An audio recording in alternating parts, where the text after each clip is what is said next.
on that breaking news that we just told you about out of Israel. The two more hostages have been released by Hamas, both said to be Israeli women. That was confirmed to us by the Israel's Prime Minister's office. And we have more perspective live from the region now. Correspondent John Gambrell joins us with the latest in Jerusalem. John.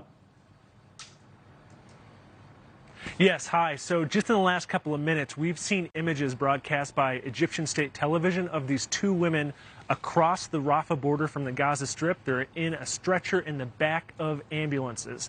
Now, we understand that Hamas had released these women. They made the announcement about an hour plus ago, saying that they were going to be released on humanitarian grounds. These are two Israeli nationals. They came out with the help of the International Committee of the Red Cross, which also organized the release of the mother and daughter from Chicago, Illinois, as well.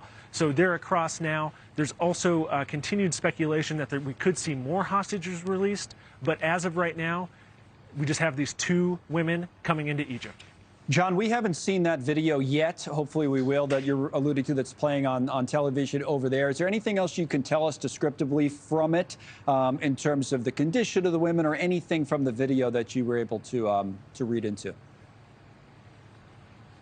Well, Hamas identified these women as both being in their 80s, but families had disputed that age, so we're still trying to suss that out. We're also trying to understand what condition these women actually are in. We saw them in it was still images that were broadcast by Egyptian state television.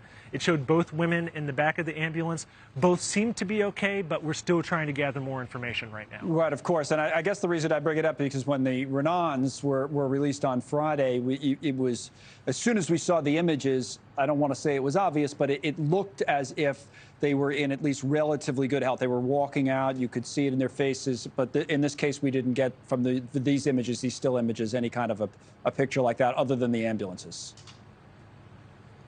Yeah, other than right now, they're both in the ambulances. They both have their eyes open. They both seem to be talking or interacting with the paramedics in the back of the ambulance, so they're both conscious. They both have good color in their skin. Okay. They just both are in on stretchers. So, as again, you know, it's still early days on this one, but it does seem like they're out and they're in relatively good health because they're conscious and talking to those paramedics. All right, John, as always, thanks for your reporting. John Gambrell, correspondent live in Jerusalem, filling in some of the blanks on that story we just confirmed moments ago. Thank you for watching. Go to newsnationnow.com to find News Nation on your television provider. And don't forget to click the red subscribe button below to get more of News Nation's fact-driven, unbiased coverage.